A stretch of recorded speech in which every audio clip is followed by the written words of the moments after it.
காலையில் எந்திரிச்சதுலேருந்து கழுவுறதுலேருந்து கூட்டுறதுலேருந்து அந்த வேலை செய்கிறேன் இந்த வேலை செய்கிறேன்னு சொல்கிறான். ஆனால் வீடு வாசல் அப்படியே தான் கிடக்கும்.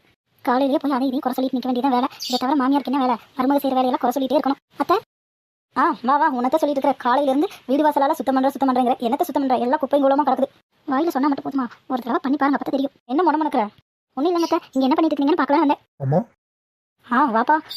அம்மா மாமாவா அக்காவும் நாளைக்கு தானே வரங்க? ஆமாப்பா, நாளைக்கு தான் வராங்க. சரி, அதை விட அவங்க வந்தால் பார்த்துக்கலாம். அம்மா நாளைக்கு கொஞ்சம் வெளியே கூட்டிகிட்டு போகிற வேலையெல்லாம் இருக்குதுப்பா. நீ தான் அதெல்லாம் கூட்டிகிட்டு போய் கொஞ்சம் செஞ்சு கொடுக்கணும். சரிம்மா போய்க்கலாம். மடமடன்னு உள்ளவா நின்று நாயம் பேசிட்டே இருக்காது. எல்லாம் இங்கே குப்பையமா போட்டு வச்சிருக்கா. உள்ளே அதுக்கு மேலே போட்டு வச்சிருக்கா. 24 மணி நேரம் வேலை செய்யறேன்னு மட்டும் சொல்லிடுவா வாயிலேயே. உங்க அம்மாக்கு கொழுப்பு பார்த்தீங்களா? 24 மணி நேரம் வேலை செய்யறேன்னு சொல்லணுமா? அப்புறம் நாங்கள் செய்யாம வீட்டில் எல்லாம் எப்படி சாப்பிட்றீங்க? அதுக்கு பத்திரத்திலேயே சாப்பிட்றீங்களோ? எல்லா வேலையும் நாங்கள் தானே செய்யறோம். சரி, அதை விடுங்க. சாயங்காலம் வரும்போது எனக்கு கொஞ்சம் வெளியே போகிற வேலை இருக்குது. நேரமாக வந்தாலும் சரி, இல்லைன்னா நீங்களே வாங்கிட்டு வந்தீங்கனாலும் சரி. அதுக்குள்ள எனக்கு டைம் இல்லாம நீங்க வாங்கிக்கோ. சாயங்காலம் லேட் ஆகும். சரி போயிட்டு வரட்டா? நம்ம ஏதாவது சொன்னா மட்டும் லேட் ஆகும் சொல்றது. ஆனால் அவங்க வீட்டு ஆளுக்கு வர அது செய்ய மட்டும் வக்கனே வாங்கிட்டு வருது. நம்ம ஏதாவது ஒரு வேலை சொன்னா மட்டும் மார்க்கெட்ல அது வாங்கிட்டு வா இது வாங்கிட்டு வா நீங்க போய் வாங்கிக்கணும்னு சொல்லுவாங்க. ஆனால் அம்மா சொன்னா மட்டும் எல்லாம் வாங்கிட்டு வந்து வீட்டுக்கு